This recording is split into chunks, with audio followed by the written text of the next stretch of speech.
You just get like a blip of me before we start the show, just so that you know we're on our toes and we are here ready to go. Hello, welcome to Nerdist Book Club. You're watching live on Nerdist Facebook page, YouTube, and Geek and Sundry's Twitch. What's up? I'm Maude Garrett.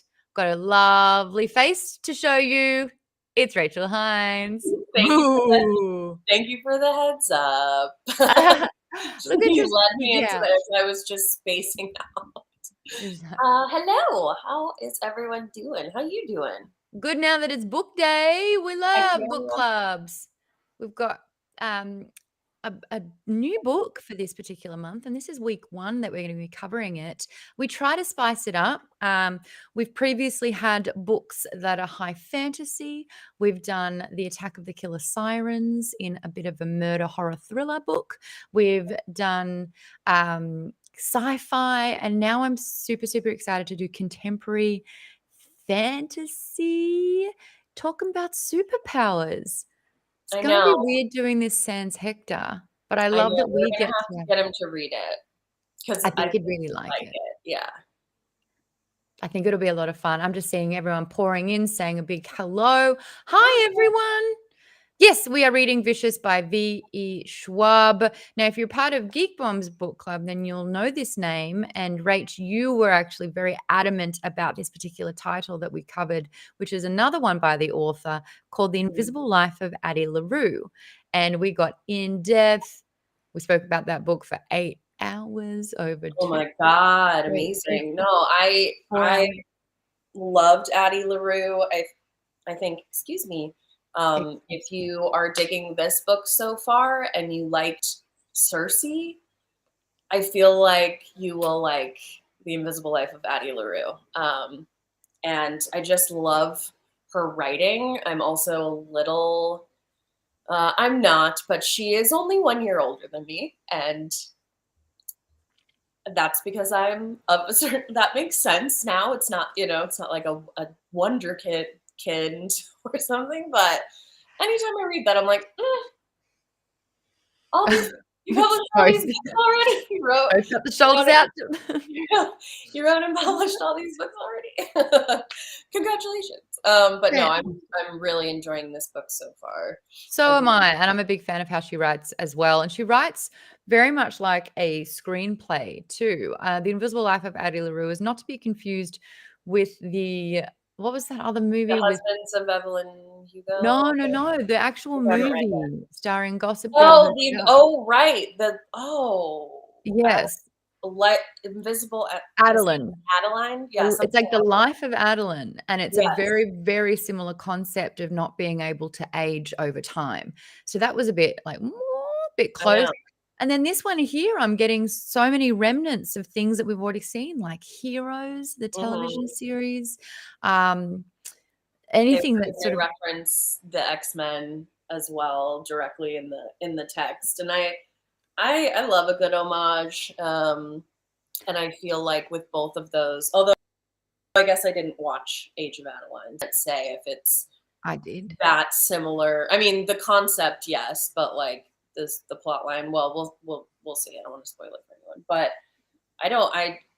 we've done that too with like to varying sort of success on whether or not everyone else liked it. But with the Final Girls support group and the horror, like that one, I knew I was like, there's a lot of references in this, which I love because I love horror movies.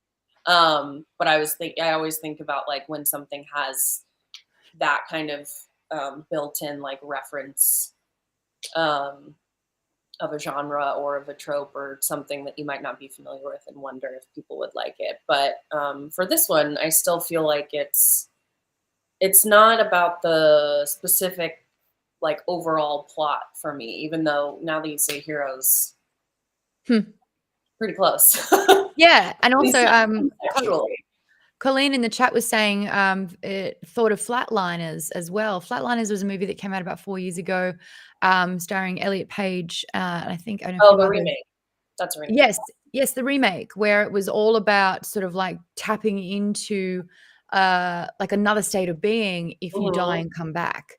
And so it's same sort of premise where all these college friends are literally stopping each other's hearts and then bringing them back to life. But what it does is that thing that it lets in is a horror sort of spirit. Yes. Oh, yeah, I remember that now. Yeah, I watched it on a plane, I think, and I got Wow, very great. scared. I gotta. No, I think I had to actually, no, I think I had to do the junket. There's a reason why I had to watch this movie. Oh, yeah.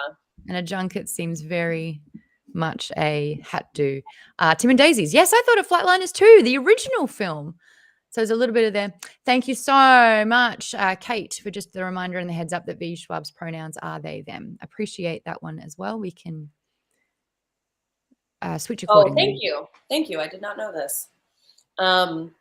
Yeah, they're such an amazing writer and super immersive. That's the other reason, like, obviously we all know Hector loves superhero stuff, but I also think the way that it's written would really appeal to him as well, because even someone like me who struggles with like actually picturing things, like I feel like it paints a very vivid picture, even for me. Yes. Yes. That's a good thing. So who is V.E. Schwab? Well, the V.E. stands for Victoria Elizabeth. They were born July 7, 1987, as we've dissected. Younger than some of us. A little older than others, but oh boy. They're known for this 2013 novel, Vicious, and also a series called The Shades of Magic, The Invisible Life of Addie LaRue, which we spoke about, which is we're a big fan of that one. 5 stars all around. They were nominated for the 2020 Locus Awards for Best Fantasy Novel. They publish children and young adult fictions under the name Victoria Schwab. They're the creator of the supernatural teen drama series First Kill, based on. Yeah, but I don't think First Kill got a second It season. did not. It did not. But I just didn't. I haven't watched it yet. I heard it's pretty campy. But I just I love didn't. campy. I know. Me too. Me too. I love campy. And that was originally based on the short story of the same name, published in 2020 in the anthology Vampires Never Get Old, Tales with a Fresh Bite. I love a pun. I know. Oh, we've got a conspiracy theory. True Scorn. V.E. Victoria Elizabeth. Victor Eli. Literally That's Victoria good. Elizabeth. Oh, I didn't pick that up. Well done.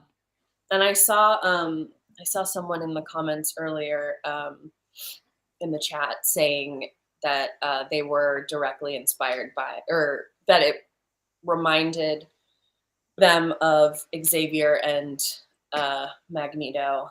The way Americans say Xavier is so funny. It's like an extra syllable. The way Americans say Xavier, it's just Xavier. Oh, I didn't even realize I did that. Yeah, Xavier. No, it's an American thing. It's really funny. Yeah. Oh, yeah. It is. That is American. Okay. Yeah. Like, did I say that wrong? But I think too, I just Gayer, which, as everyone knows, is we love here. Let them smooch. I'm wondering if we'll get even more longing, more overt longing and development of that potential of this frenemy. Do you think they just want to stoink? Is that what you think's happening? I think they loathe each other. No, I think and this isn't even a enemies to lovers stitch. This is a I don't think it's sexual. I think that Victor is, I mean, it could be, but the way I read it is Victor is sort of entranced by Eli and wants his full attention. He gets jealous of Eli with Angie. He gets jealous of Angie with Eli. I feel like he wants to be like, it's a little like, I'm only going off of the movie, which is also gay, but like ignore the gay part, I guess. The Talented Mr. Ripley, but a little bit of that. And I think, yeah, we can get into it, but I don't think it's necessarily romantic, but it just feels pent up. So, what is this book about? Well, Victor and Eli started out as college roommates, brilliant, arrogant, lonely boys who recognized the same sharpness and ambition in each other. Now, in their senior year, they shared research interest in adrenaline, near death experiences, and seeming supernatural events, and together reveals an intriguing possibility that under the right conditions, someone could develop extraordinary abilities and become what's known as an EO. But when their thesis moves from the academic to the experimental, things go horribly wrong. 10 years later, Victor breaks out of prison, determined to catch up to his old friend, now foe, aided by a young girl whose reserved nature obscures a stunning ability. Meanwhile, Eli is on a mission to eradicate every other superpowered person that he can find, aside from his sidekick, an enigmatic. I can't say that. Enigmatic. I can't say that today. I'm like Enigmatic. enigmatic. I always want to know what word I can't say, and now I can add that one to it, which is a lot of Very fun. good. Enigmatic woman with an unbreakable will, armed with a terrible power on both sides, driven by the memory of betrayal and loss. The arch nemesis have set a course for revenge, but who's going to be left alive at the end? In Vicious, V.E. Schwab brings to life a gritty comic book style world in vivid prose, a world where gaining superpowers doesn't automatically lead to heroism, and a time where allegiances are called into question. There's Everyone's a really great commenting. tweet in the chat. Yeah. They are about the commenting on difference. their relationship. I agree, and everyone is saying this much more eloquently than I was able to just say. Not to blame. I'm recovering from COVID, maybe. So we'll blame that. Hey, you're alive. Yay. I know, thank God. But I think all of this is exactly what I was trying to say. There's this kind of obsession. I think they're both sociopaths, psychopaths. I feel like we haven't gotten enough of Eli's perspective or sort of like his villainy monologue either.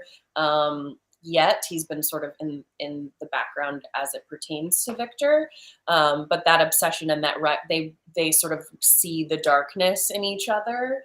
But yeah, that might also just be like, sometimes you are sexually attracted to someone you hate. That's a whole thing. So there's a whole term for it. So maybe there's that. KP Dubs says he wants to kill all but himself and his apprentice. Sith confirmed. I like that theory. That's fun. Too competitive towards each other, says Colleen. Absolutely. They are too competitive. And it has this thing where they can only be one. Mm-hmm. So I guess we'll like kind of dive in. We get let's do first impressions of them in their college years. You've got Victor, who's very, very sort of stern, stoic. He's so calculated and observing. So he basically learns mannerisms. He learns expressions so he can almost manipulate situations by mirroring or by tailoring who Mm-hmm. he is for Lying. situations and scenarios, which I think, and I will argue, is a survival technique that he's had to learn because of who his parents are.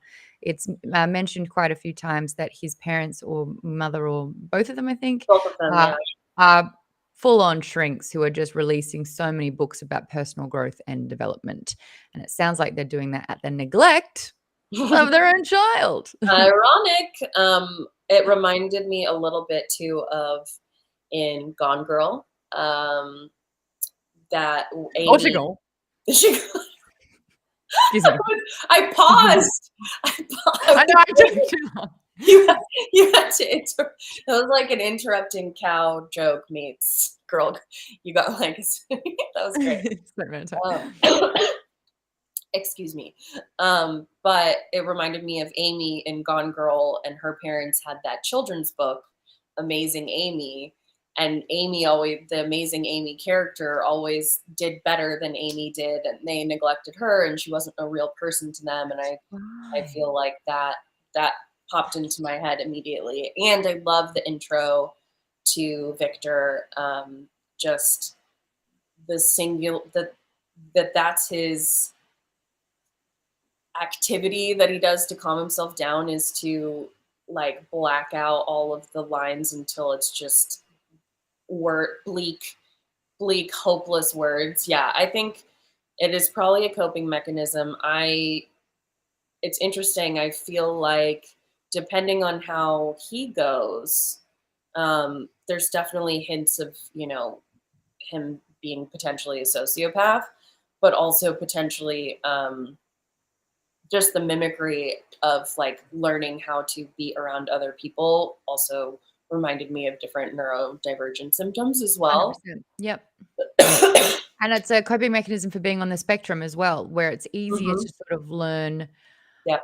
or mirror to disassociate with the emotion, but to demonstrate it in a particular way Yep. instead of understanding it. Yep. So it's just like, yeah, it's another way to cope sort of with like different emotions. And Yeah. he'll all sometimes try out different responses or tones to see if it fits as well. Yeah. And I think too, it's interesting because kind of right off the bat in the book, um, you know that he's escaped from jail.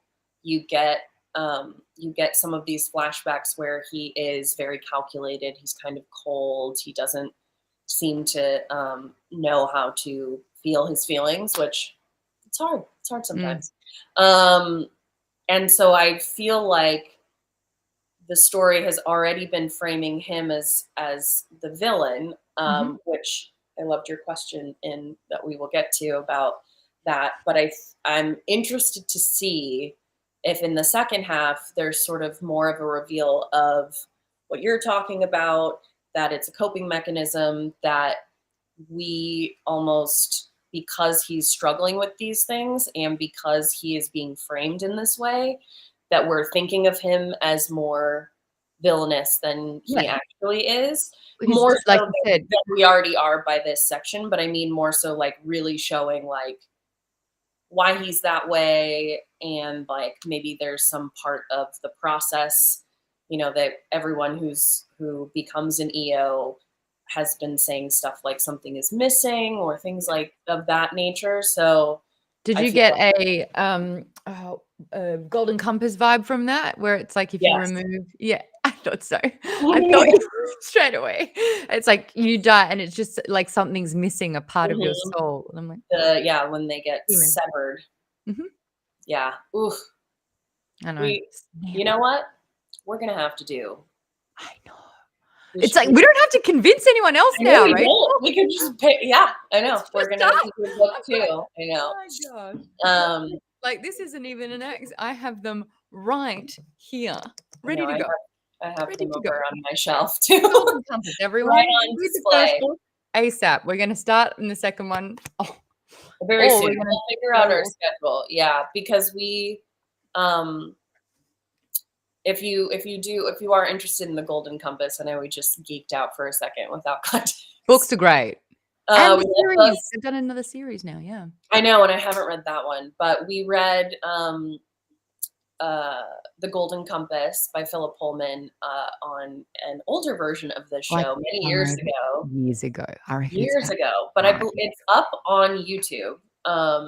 So the older episodes. So if we do that, you can potentially catch up there if you haven't started the book. But I named my cat, one of my cats, my first cat of two, Pantalaimon, because of that book. So, How long have you had Pan for? oh my gosh, for 4 years. Then that's when we did that book. Yeah. Because it was April 2018 was when I adopted him. Yeah. So, Hmm. Good um, times. So anyway, back onto this yes, book, which we yes, love so much. We actually do. I really do. I'm We really loving it. Yeah, we're just talking about sort of an not necessarily unreliable narrative, but you're getting a version of his head and he's questioning whether he's good or not. But we're following Mhm. him and his perspective. And there's several times where it's like you hear him in prison, you're like, oh, red flag. And then it's like, but not wrongfully accused, but like, when I was in there, I was able to help people with their pain. Oh, green flag. But then I paid people for it. And that was like, instead of offering drugs, oh, red flag. And then it's like, but Yeah. I have to And stop. honestly, that's a pretty innocent He way helped to relieve pain. make a living and stay safe in a very scary place. Agree. Agree. But then it's like, I have to stop to save this girl. Green flag. But then he's like, "Oh, by the way, I'm hell-bent set on revenge to kill this guy." Oh, red flag. And so it's like this whole time, I'm like, I don't know if I'm going for you, rooting for you, or scared Yeah, of I you. mean, that's the thing that I am enjoying about it too, is that um, it is shades of gray. You know, there are some unsettling, the way that he feels or doesn't feel after Angie dies. But I also think my first thought was like, between I think I'm jumping around, but Sure. they're in the books, Victor and Eli sort of both have different ideas of what decides the kind of power that you have. I mean, Eli is sort of a religious zealot now at this point. Yeah. We have just learned, which is like, I'm very intrigued to see more about that. But he thinks it's from God or that it reflects your character, and Victor thinks it's kind of what's in your last thoughts before you die. And I think it might be kind of both, not the God part, but I'm sort not of teaming the love. fact that I feel like Eli super in everything for himself, and he had a less painful, he was frozen, but he wanted to be alive again. He wanted to make sure that he didn't go too far. So there's this healing element. And then with Victor, you have someone who has a really hard time connecting with people, and the amount of pain and how much he wanted the pain to go away. I feel like that also plays into that's playing into his emotions as well. So him I was surprised that he wasn't more upset about Angie, but I do think there is something to. Dude detaches. Mhm. He Yeah, but detached. it becomes, his superpower, plus the pain element of it too. Yeah. Avery has just, absolutely defined detachment. Oh, wow, this is messed up. Oh, well.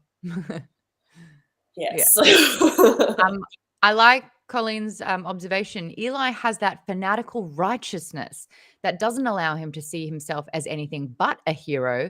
Whereas Mm, Miss Necromancer says it's not necessarily that Victor's a hero. They're both villains. Just Victor's more aware about his darkness. Ring a yeah. bell, Kate? I love that. No, it's very true, and it kind of reminds me of a TikTok, but a TikTok I saw, but it was kind of about Really this. quick, just to reduce all shame here. Yes. I It's have learned cool. 80% of all life Oh, lessons.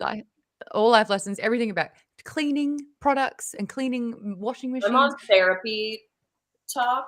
Yep, therapy. I cried for like an hour straight because this one video blew my mind about something. I've Me learned too. so much from TikTok, and the fact that it changes the algorithm to kind of suit exactly what you're looking for, I it know. literally deletes a lot of the BS from your life. But I know. anyway, go on. It's yeah. I thought you were going to reference Yes, a you do, Lee. sound that apparently is Dread. not very popular, but it's all over my page, and I love it. I'll send it to you after this. No, give It's me a demonstration right now. no, no, You no. I sure? almost did. It's the corn song. Anyway, The corn song? the corn boy song. It's not on the level of educational TikTok necessarily. It's Good. just like little boost of serotonin as you scroll. But it was about sort of the very extreme recruitment of young uh, boys and men online to these kinds of misogynist causes, Oh, and it was this yeah. and that has been going on, for many years. Yep. But it was a conversation around expectations in someone you're dating or how someone treats you. And it was all about like, if you think you're the good guy, then and this can apply to anyone, but if you think you're the good guy, everything you aren't self-aware, then anything you do you justify as that's what a good guy would do or a good person, etc. And I feel like that's what Eli is doing. He has this intense faith, but he also, the darkness that's kind of lying in him I feel like Victor is also the more unlikable or abnormal one, and Eli I'd is trust in him this quicker though. coach. I would Oh, I would 100%. trust Victor quicker. He's He's not just trying. Well, I mean, I trust him as the narrator. I don't think I would trust him at all if he's the I met kind of guy, I mean, he would lie actually, but him. Yeah, I think he's a he's big, less big liar. inclined to lie, and he'll tell you the hard truths instead of everyone sort of dancing melodically around a harsh truth. But um there is something about Victor that I respect. Colleen was saying there's so much absentee parenting in this book. Oh yeah. Um, and Kate has kind of described about detaching and dissociating. And it is definitely a coping mechanism that I very much it's identify like you with have an that. option. You can feel, and that lends to pain and really harsh emotions and not understanding or knowing what to do with those emotions, or you simply switch. You switch it off, and Or you you do, just yeah. I mean, for me, it is not conscious, and it's definitely some, like, I used to be a very sensitive kid and teen, and even in different periods of my life, I've sort of like opened up more, I think, and then other things have sort of sent me back into that zone. But and even just like learning how to be social around people, that's super resonated with me. So I think like nowhere near as calculated, just because all over the place, but just more so like I feel like he's someone I probably would have been friends with in college, for better or worse. I would have found him incredibly mysterious. Yeah. And also, like, I would probably give him shit because he's so serious. Just Yeah, like be like, prod. what are you doing? Yeah, Why yeah. are you being so You are serious? bothering me. Am I? I'm like, Am I? Am I? oh really? Am I? Oh God, Am he I? would hate me, Am honestly. I? But Eli scares me more because he's super charming. He's that like all American Kennedy type. Wins And everyone over with that it's glowing smile, but the mhm, fact that so many observations, Sydney recognized it, Victor recognized it, mhm. that smile does not reach the eyes. That is a smile that serves a purpose that he has weaponized and is almost a lure, like bait. But the fact that there is just something sinister lurking. Well, I think they also, if we look at what we know about Victor and Sydney, they grew up with narcissistic people around them who Yeah. made everything about them, who only cared about people for their own gain, as Mhm. from their perspective. So they're probably like their fight or flight is like, this, but whereas Victor, he sees something of himself in Eli, so he's drawn to it. But I wonder if we're going to get more of Victor's backstory and you understand sort of everything that he's going through, and then we get to Eli and maybe he's just not a not a great person like that, I already feel like that. maybe he's the, I don't know, we'll see. Do But you do you with think Sydney, she's the only hero I can yeah. see, you With know. Eli, college Eli, do you think he actually liked Ange or just wanted to have Ange so that Victor couldn't go there? I don't know because He was really again, devastated when Angie died. I mean, he seemed it. I don't know what to trust about him yet because I feel like we're getting so much of Victor's perspective on it, and I don't know if we're ever going to get Eli's. But I do think the more they interact with powers on the table after, like, sort of we've gotten through the backstory of how they're about to, like, face off basically, or leading up to that. I think that will help me understand because I could go so many ways with Eli. You could have someone who is really good at mimicry and knows how to seem sad and make himself look like the good guy, which is kind of, what he's doing It's already. emotional manipulation. Exactly. And now Um, he literally has the ability to manipulate emotions and feeling mhm, and mhm, pain, pain, mhm. pain. Oh my That gosh. in the wrong hands. Like he's a human torture device. I know, but it's interesting that he didn't.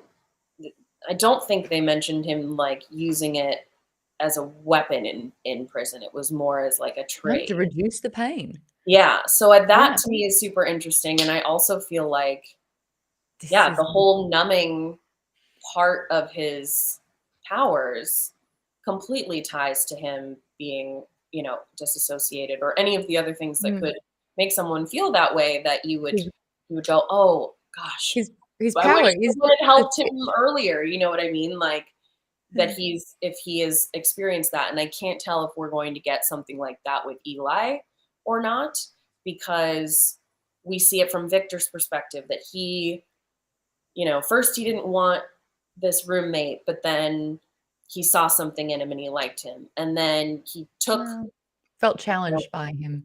yeah, and was like drawn to him. But we don't know. And then he met Angie and they hit it off, but we don't know Eli's motivation on any of this stuff. We don't know how he actually views Mhm. Victor. So that's what I want to see from him, even if it's just in how they communicate when they meet up and things like that. That's what I'm interested to see, because it's so Mm. much, I think, Victor's own idea too of he knows he sees something dark in him, but he hasn't really seen Eli do anything except sort of what would be the right thing to do, which is like calling the police and all of that, Yeah. up until their final battle. So I'm yeah, I'm rambling now. Oof. I love everyone weighing in on Eli. I'll read a few of them out. J Bunt Rock says, I don't think Eli really likes anyone but himself. He got rid of Victor when he no longer needed him, and he seems to be using Sydney's sister the same way. The cartographer says, Eli seems like a serial dater, the kind of guy who's more interested in having a partner than actually loving a person. I also think he knows the right response socially to his girlfriend being killed. That's my And suspicion. Clever Girl says, Eli seems to feel possession more than love or friendship. And Chris is now weighing in on their relationship, the rival, respect from someone who understands you. And I think that that is a real trope in anime, now that I'm getting into anime big time again, where it's like you literally announce your rival. And it's like, I am challenged by you. I think that you are at my level when no one else here is. So you are sort of like You're the my rival that nemesis I, now. yeah, that I will, but it's not necessarily nemesis, it's rival. And Yeah, rival is like a competitor in a that's not revenge fueled. It's just like almost like aptitude. It's yeah, like you are my equal, which makes you my rival. And yeah, that's just like the sense of competition, and which is fueling the both of these two. They're literally willing to there's no limit to their risk. They're literally willing to kill themselves for the chance to untap an EO power. Now, I've spoken a lot about superpowers. I always bring up one particular ability, and I think what this book does really, really well is the power is only as bad as the person wielding it. Sounds like a pro-gun argument. That's not what I'm trying to do. no, The no, at all. My different. personality type can immediately see how it would apply everywhere else. And I'm Yeah, like, "Eh, but not there, but just here." just this Um, specific instance right now is what we're talking about. if you get a superpower, you name a power, chat, name a power, and I can tell you how it would be used for good, and I can tell you how it would be used for bad. And I do not think that there is inherently an evil power. And that's like, we've got Victor is a great example of this. He can either activate or cut off pain, right? Now, he's not using it unless he needs to sort of like contain a person, but he's Mhm. using it to help with pain often. And I think that that's a really great way to use it. I have always wanted an ability that we've seen from time to time, and it has caused a lot of discourse. And people truly believe that I am evil because I would want Serena's power. Serena is Sydney's older sister. She has the power of persuasion. And everyone's like, you would immediately use it for bad. And I'm like, I don't think you got to see the other way that it can be used. And of course, Serena in this book, what a tosser. Not using it I'm like, come on, we need more people. The positive example I have of the power of persuasion is the Jedi mind trick. It is not a Sith power. It is a Jedi power. It can only be used on the weak-minded. But I'm talking it is helpful for convenience. You don't need to see any identification. But I would never use it like what's Jessica? I was just thinking Kilgrave. Purple Man. I know what purple is it? And just Purple Man? Purple Man. That doesn't sound right. And Kilgrave. Kilgrave, I think sounds about right. But it's that thing where it's like, if you had that ability and you were evil, that is a ruthless, awful power. But it can also be used for good. Yes, Rachel. But even if you feel like you're using it for good, it removes the free will of the other person. That's where I get it. I would probably be like, you will give me this cake. I don't know what. And sometimes I think that needs to happen. Kilgrave. Yeah, you're right. Bonus points. Yes. Yeah. Hey, buddy, you need to put the gun down. I mean that. Yes, absolutely. I get it. I think I'm more thinking of just the like large argument, but hey, Supreme Justice. Cancel all student loans. Not just what barely covers interest. It's a good song. Oh, Michelle says it. She nailed it. Discourse about persuasion comes down to consent. Does your intention outweigh the other person's consent? That's very good. And Avery said we talked about this a lot with Mistborn soothers and writers, because in Mistborn you have like different abilities there, and I'm like, what would everyone want? I'd love to be able to manipulate people's emotions. Well, what do you think? Greek could be cool too, I guess. I could run really far. Or I could convince. No, the boys ruined that for me forever. I am so clumsy. It would not That's be the other thing. And the boys really did an amazing thing as well. If you have a power, it shows how bad it can be used. And like there's not many demonstrations of sort of good power use in that one. Or of even not just for bad purposes, but just to be used so cavalierly that you don't even view yourself as the same as the people around you, because like I think The Boys is a good shocking wake-up call to our fetishism. I love it. I love that show. It's so it's so great. I love it. I love it so much. I liked your questions about fan casting, so I want to hear yours because I actually have one.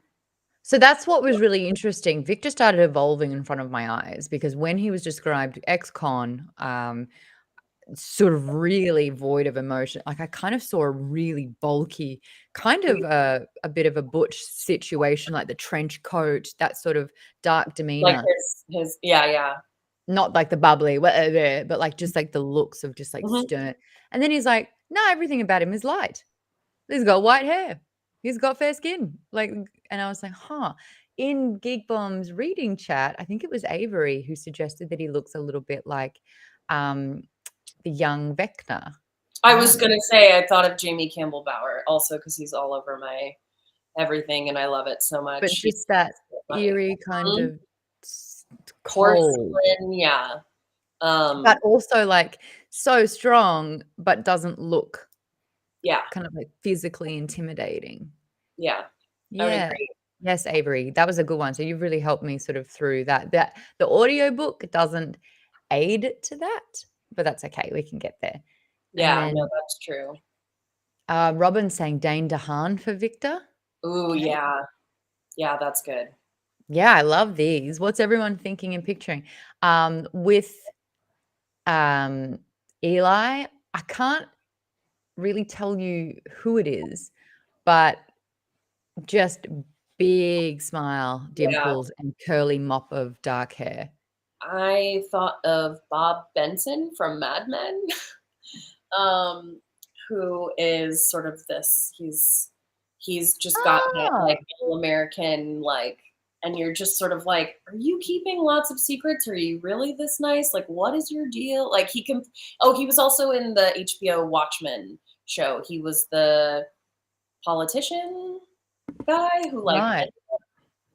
Dave Franco, Robin, that's good casting. Dave Franco's a good one. That big smile. I have just pictured. I know the actor now. I know the actor. I was thinking, Cameron Boyce, who unfortunately passed away. I think it was last year or the year before. He was an ex-Disney actor, but he's just got a very Cheshire grin of a smile going on with like a dark curly mop of hair. So I kind of pictured him as the young Eli. Oh, Andrew Garfield and Dane DeHaan as Eli and Victor. That's interesting. Andrew Garfield. Yeah, it was called Spider-Man too. Yes, and oh, right. We saw it. I forgot Dane DeHaan was in. Let me guess. Sydney is Emma. Emma Stone, maybe. Blonde. I mean, she's what, 13? Oh, Chris Lowell. If that's the guy I'm thinking of, was he in Girls? From was he in? No, I'm not thinking of him at all. From Veronica Mars, right? Chris Lowell. Yeah, that's a very sorry. We're not pulling up any of these photos for you to see.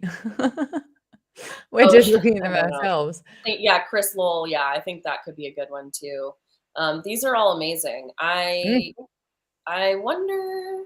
I feel like this has been optioned. We can look that up for next week. Quickly check it out. Have a squiz while I talk about the next question. Yes. Let's put this into effect. If you'd let's all pretend we're about to die. I mean, this is an average book club for us. What do you think you would be thinking? I know the variable is how it's happening. You know, Victor was getting shocked and the pain was so intense because it was repeated and all he wanted was for it to stop. And then Eli's was just like, you know, mind over matter, but he was freezing and he just wanted like regenerative feelings. So I guess the variable is how you're going to die. And also you never really know how you're going to behave and under adrenaline. Like adrenaline brings out a very different version. I think I've told the story before. In Australia, a guy got really drunk at a house party, decided to punch a window, cut up his arm quite bad. And I went, put my drink down, grabbed the tea towels, ran up, wrapped him up, said, are we all cool? Call the ambulance, you check in, you call his mum to get, da-da-da-da. And I was like, right. And then I had blood on me and I was like, ugh. As soon as everything was like sorted and taken care of and the adrenaline stopped, I like hid under a table because I was passed out from all the blood.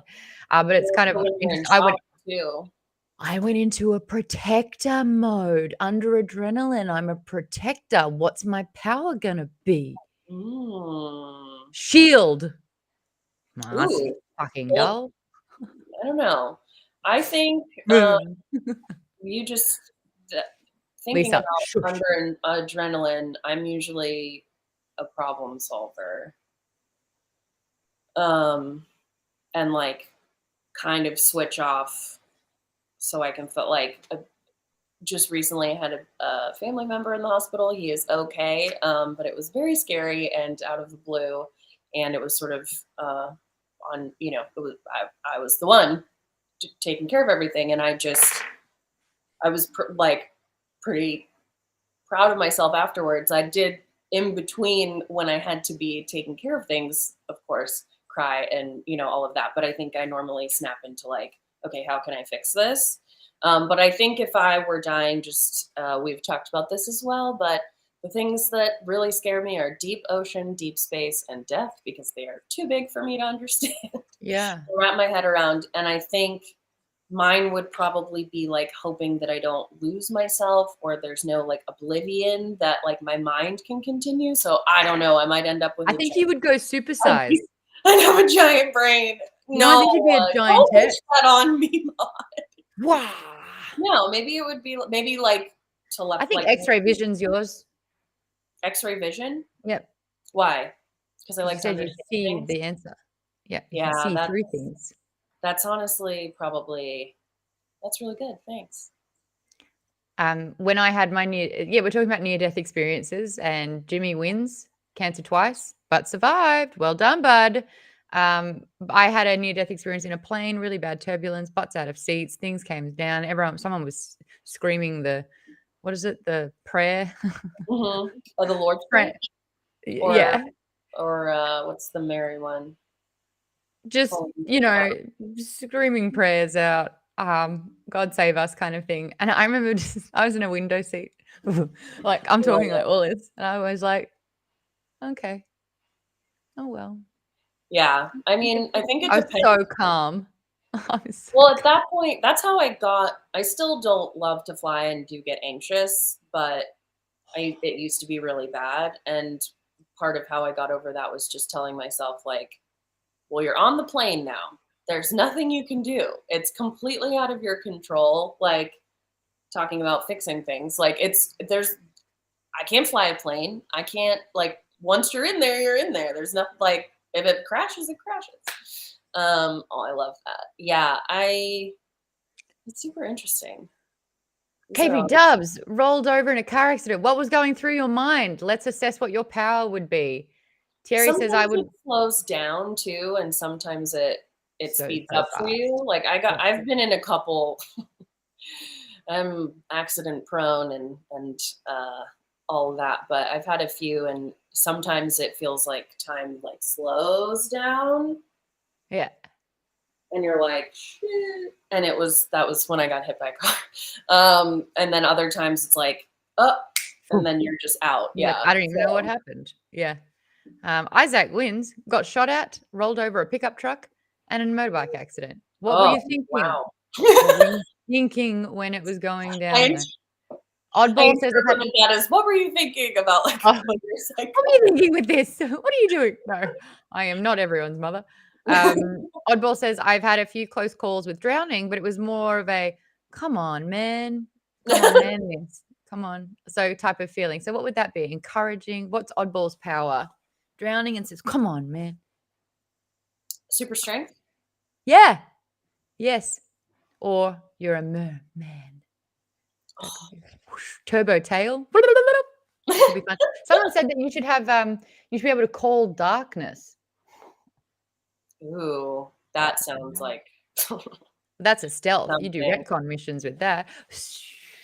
No one can see anything. Yeah. Or I was thinking maybe it would be like if you think about Victor wanting to not feel and how he deals with his emotions and shutting down, I feel like mine might be like feeling what everyone is like more similar to that. Just like when people are in a bad mood around me, it just like you wear it. Yeah.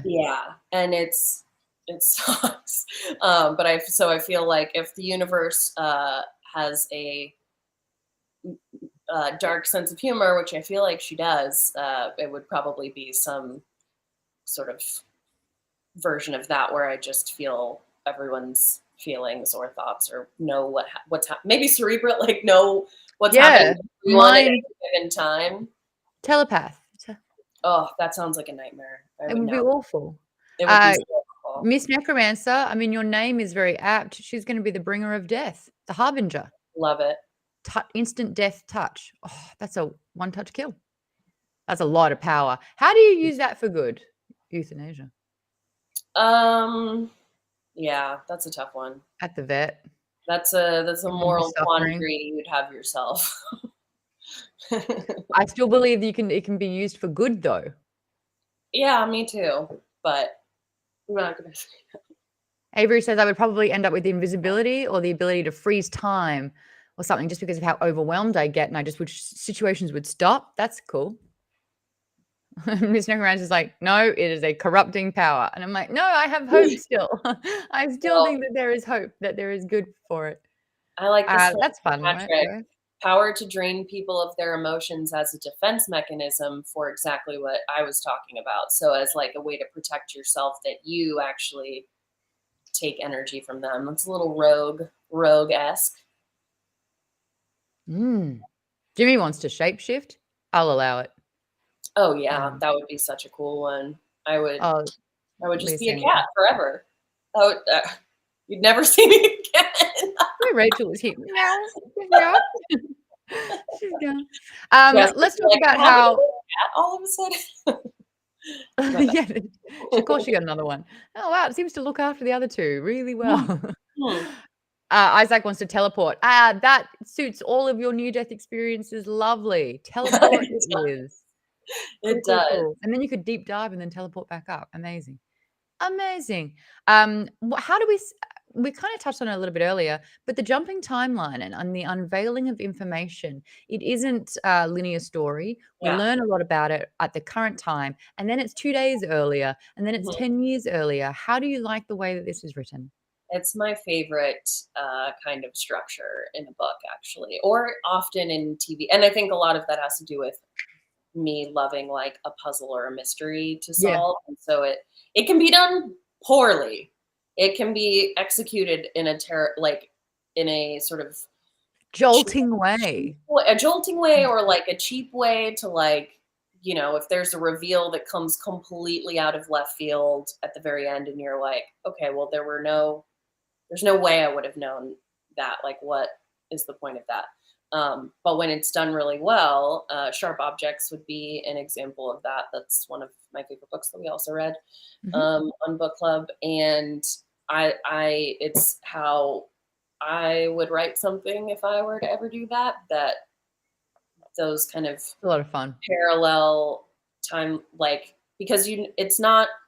I think if you use it not just for like plot or secrets, but like to sort of have this kind of character development that, like we were saying, your view of this character can like evolve so quickly based on that. What silly thing? Just Isaac's just teaching me about science again. It's Oh, one of my weaknesses. I've just been so corrected. It's just quite funny. that's so funny. Yeah, we all know. So I really enjoy it, and I have been really digging it, especially getting kind of more tidbits from Sydney Yes. as we're going, and you're starting to kind of put it together. But I just there's something about the way that information is relayed in that kind of a structure that really I love. What about you? Do you know what a question we really should have asked? Who kept reading? Who read on? It was really hard for me to stop at the halfway mark for this book. If I hadn't been sick and dealing with other things, I think I would have. I'm gonna keep reading it after this Yeah. tonight. I'm James, get out of here, mate. What you talking about, James? I mean, let's keep going. Yes, I think so. Let's keep We've decided that neither of them are heroes. Yeah. Of course you did, Isaac. Also, Kate. Yeah, we know. We also tried the poll. Yeah. It kept losing in the polls. That's why we just picked it this time. We just did it. We were So we were adamant. like, we want to read What are we going this. to do? I was like, let's remove the demonstration of democracy and choose it. Why do you think that people are adamant about keeping their powers a secret? Is it society not being able to hold on to it? But there's a lot of EOs we're discovering in this world, and they are all keeping it under wraps. But realistically, if you had a power, wouldn't you kind of tell everyone? Not everyone, but people would know. Well, it's interesting because from sort of the context clues in that science class, and then the sort of like secret squad that arrested Victor, that it's a known sort of conspiracy theory or like urban legend type thing. So I feel like the way that probably in this context, that either they're worried that this very thing would happen to them and they would get locked up, or they don't think anyone will believe them. But it is interesting. I think it's all about power and control, and if regular old people in power are completely outmatched, they don't want that information getting out. Yeah. And I wonder if we'll learn there are people who already knew, like, they can't be the first scientists who have ever thought about this. I mean, they could be, but it could be that that like people do know, like in the government or what have you, how this is done, and so maybe that's why there are files like this on people. Hmm. Oh, interesting. And so they like once if they get, maybe they have kind of like the search that Mitch, Yep. what's his name? Hacker. Oh, yeah, the hacker that kind of a compiling data. I mean, if you are the government and you have like the NSA and everything else, like surveillance, it could be that they keep an eye on people like that, but they weren't able to with Eli or Victor because You they couldn't see did it. it It wasn't themselves. tangible. Yeah. Oh, right. That's Well, interesting. Oh, because they couldn't contain it. they basically did it to themselves for a purpose. Whereas I feel like if someone else woke up from a near death experience with powers, they would be freaking out and maybe like, I don't know. Yeah. Yeah. True scorn. The cops know, and at least their bosses do. Kate makes a really good point. Jimmy goes, I wouldn't tell anyone except my best friends or family members. And Kate's like, then everyone would know, because that is a kind of secret that Yeah. no one could keep. Yeah. You just could not keep. And I think that especially if you were I think I younger, would. if you Oh, at 22? No. at 22, and then how many personality types are like, hey, do you want to see something cool? Yeah, Flame, 100%. Mm-hmm. Yeah. And so once that secret's out, you're exactly right. But it's the kind of thing where it's like, you won't believe what I saw, or who can do what. Or let's use Sydney as an example. If people knew about her, it's like, oh, my cousin just died. Oh, Yeah. I'll call Sydney. She'll sort it all out. And it's like you Mm-hmm. become used.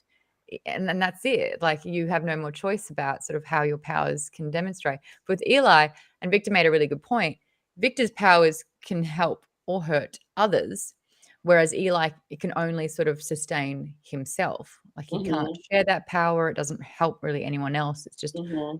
and I think that that's an interesting thing because Eli's clearly quite selfish. So he's only looking out for him, right? Yeah, I think Avery's point too is really great. I think it has to do with the whole something missing thing they keep talking about. I agree. I feel like that's got to be something. Most EOs are probably terrified because they died and then came back without something. I mean, yeah, Yeah. you'd be like, am I evil now? Am I undead? What is the deal here? Will I Oh, use my powers for good or not? Yeah. So we're going to finish the book. And then after next week's, we're going to chat about it with the community as well. So that'll be a lot of fun. So a couple of people saying, can we get recommendations? Absolutely. Tweet them out, hashtag Nerdist Book Club, or you can jump into the reading section on Geek Bomb's Discord. It is a paid perk.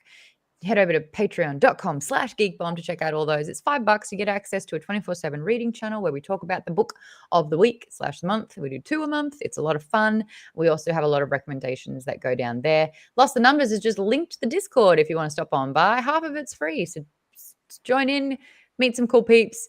Nearly every single person in the chat is a part of the Geek Bomb community. So that's a lot of fun. because y'all rule and we love you. We And love talking books. TBD about a poll, but if we get some really good like there will be polls again. We just need to figure out what we're doing next. But sometimes we may just pick. Because we just are gonna look at the calendar later this week and map some things out because we're definitely reading that. That's Not definitely thinking that they happening. have a choice. The realization that we don't have to convince it. Yeah. We're gonna read Lord of the Rings because of We Ring of were, Power. but I also want to like figure out.